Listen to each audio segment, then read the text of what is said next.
Bem, e aí, tudo bom com vocês? Eu me chamo Gustavo Oliveira, sou acadêmico de Geografia da UEA e atualmente me encontro no sétimo período e estagiário.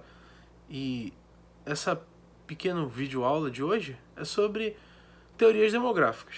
Bem, na aula de hoje nós vamos trabalhar sobre 4 teorias. A primeira delas é a teoria malthusiana, todo mundo conhece a história de Thomas Malthus. A segunda, a teoria reformista ou marxista. A terceira, a teoria neo-malthusiana. E, por fim, a teoria de transição demográfica. Vamos começar com a primeira. Bem, a teoria malthusiana foi composta no final do século XVIII, aproximadamente 1798, por Thomas Robert Malthus, um anglicano muito religioso, e ele desenvolveu uma teoria de que a humanidade crescia numa posição geométrica, enquanto a nossa disposição de alimentos crescia numa posição aritmética, uma progressão aritmética. Então, logo, chegaria um tempo em que você teria uma população super gigante para pouca demanda de alimento, ou seja, o povo começaria a morrer de fome.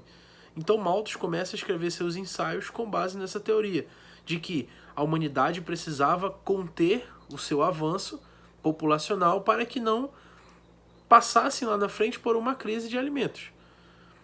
Como Malthus era um religioso ferrenho, então todos e quaisquer métodos contraceptivos estavam fora de questão.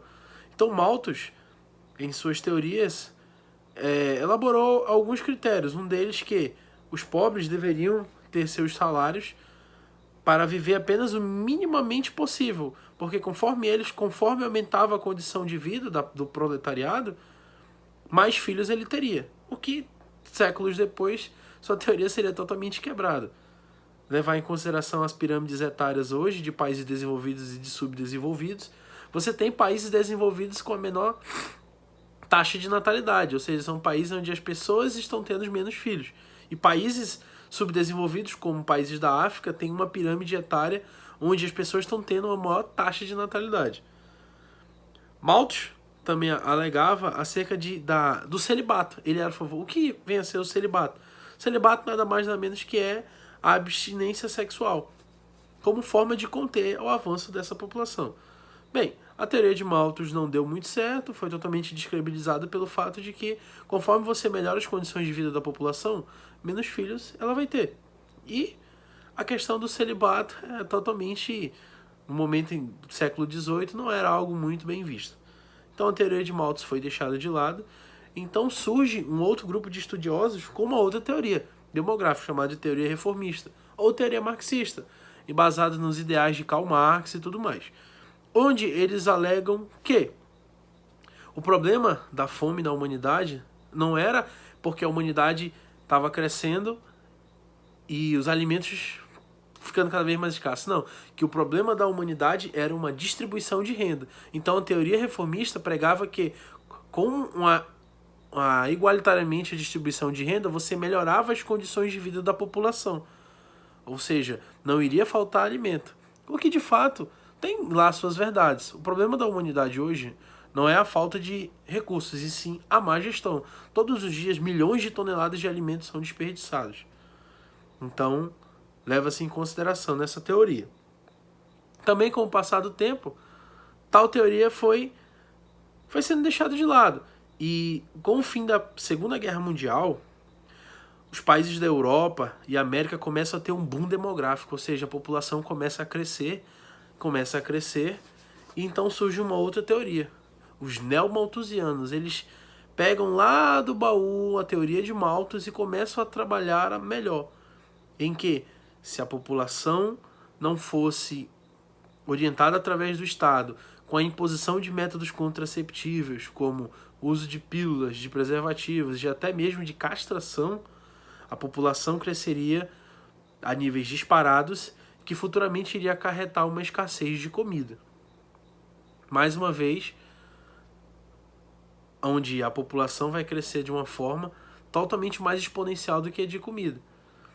Valendo ressaltar que todas essas teorias foram embasadas com estudos da época. Tem um filme chamado de Inferno, que ele é baseado no livro do escritor Dan Brown, que inclusive essa redação, a teoria malthusiana, foi tema da redação do PSC do ano de 2016, do qual eu fiz, que era sobre a teoria de Malthus. No filme do Inferno, o protagonista, o antagonista no caso, o Dr. Bertrand Zobrecht, ele procura a OMS para que a OMS liberasse um determinado vírus nas águas do mundo que ele iria castrar, um termo errado, esterilizar 75% da população, ou seja, diminuindo a quantidade de progenitores. Ou seja, quando você diminui em 75%, você esteriliza 75% da população, você diminui 75% do crescimento vegetativo dessa população. E no filme ele foi considerado como louco, então o que ele faz? Ele cria mesmo assim ele cria esse vírus e deixa pistas para que, se caso ele desaparecesse, para alguém ir liberar o vírus. É um filme muito interessante, eu recomendo todos vocês assistirem. Todas essas teorias demográficas malthusianas foram colocadas fora de questão, pelo fato de que não é isso que nós vivemos hoje no dia a dia.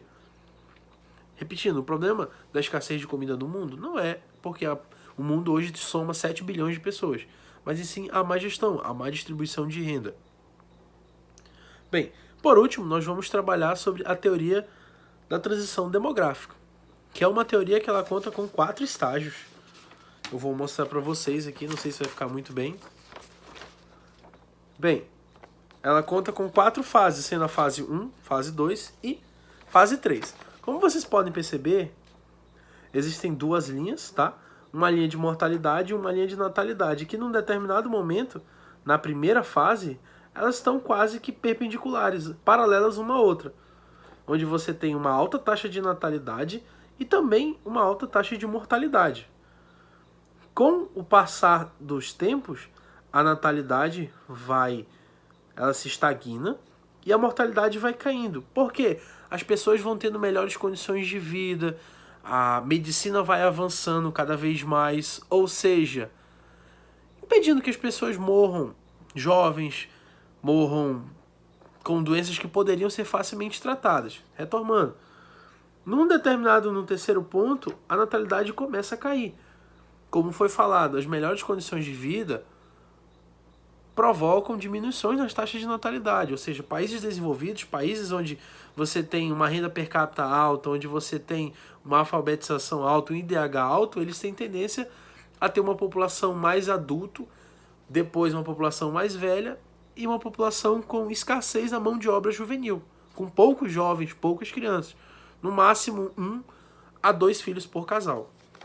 Então você tem o terceiro momento aqui, onde essa linha de natalidade cai junto com a linha de mortalidade, e no quarto momento você tem um período de estabilização da população. Ou seja, você sai de um crescimento acelerado, certo?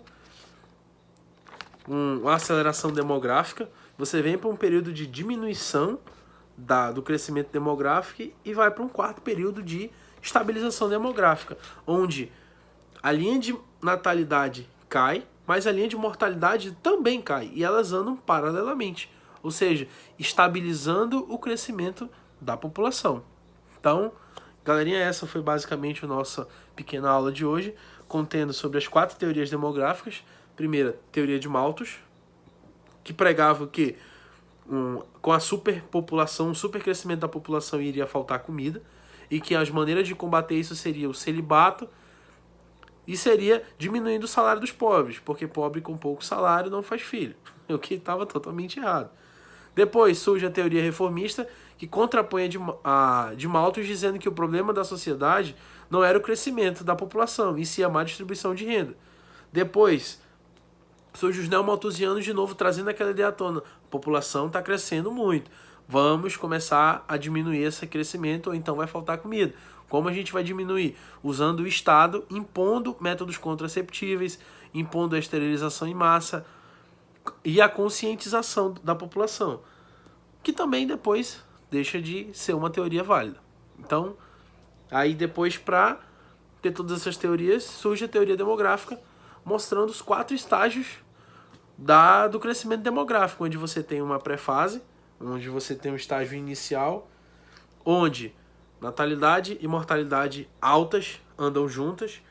Num segundo momento, a mortalidade cai, mas a natalidade continua alta. Num terceiro momento, a natalidade cai junto com a mortalidade, diminuindo, desacelerando o crescimento populacional. E num quarto momento, as duas andam paralelamente, ambas baixas. Então, galerinha, muito obrigado, viu?